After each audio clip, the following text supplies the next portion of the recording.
নমস্কার বন্ধুরা, আজকে তোমাদের আমি দেখাবো যে তোমরা যে কোনো গাছ সারা বছর যে কোনো গাছ যেই মাটিতে তোমরা তৈরি করতে পারবে সেই মাটি আমি আজকে তোমাদের তৈরি করে দেখাবো।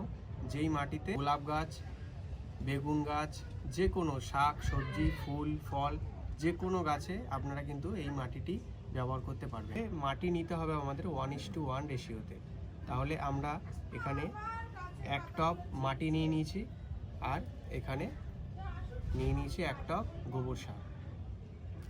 আর এই মাটিতে আমি আগে থেকেই বালি মিশিয়ে নিয়েছি, তাই জন্য আমি বালিটা নতুন করে মিশিয়ে দেখাচ্ছি না।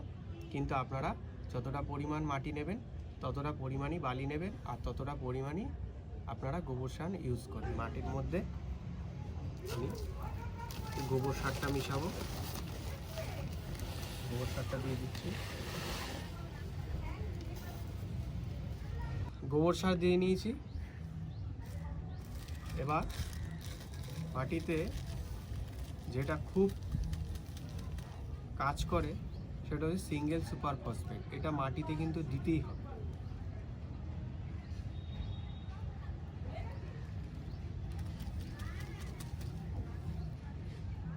এটি আমি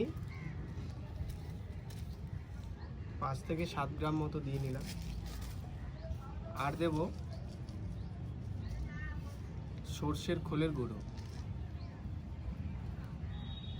এই মাটিটি বাড়িতে একবার আপনারা তৈরি করে রেখে দেবেন আর তারপর সারা বছর কিন্তু যে কোনো ধরনের গাছ আপনারা এই মাটিতে বসাতে পারবেন।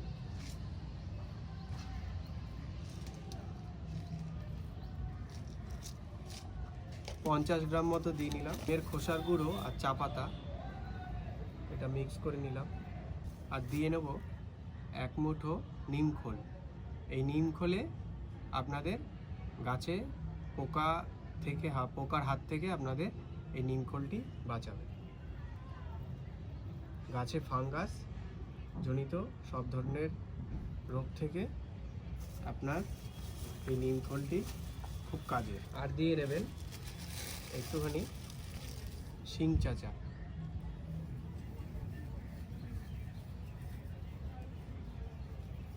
বা শিংকুচি। এটা কম বেশি হলে কোনো অসুবিধা নেই। যে কটি জিনিস দেখালাম সে কটি কম বেশি আপনারা দিলে আপনাদের গাছে কোনো রকম কিন্তু ক্ষতি হবে না। এই যে এই কটি জিনিস আমি মাটিতে ভালো করে দিয়ে দিলাম। এবার মাটিটিকে ভালোভাবে মিক্স করে নেব।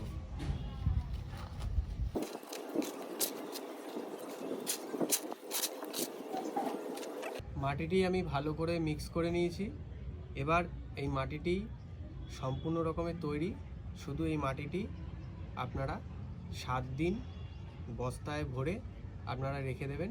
রেখে দেওয়ার পর আপনারা এই মাটিটি সারা বছর যে কোনো গাছে আপনারা কিন্তু ইউজ করতে পারবেন এবং এই মাটিতেই আপনাদের খুব সুন্দর গাছ হবে। ভিডিওটি ভালো লাগলে অবশ্যই লাইক করবেন, কমেন্ট করবেন এবং সাবস্ক্রাইব করতে একদমই ভুলবেন না। নমস্কার।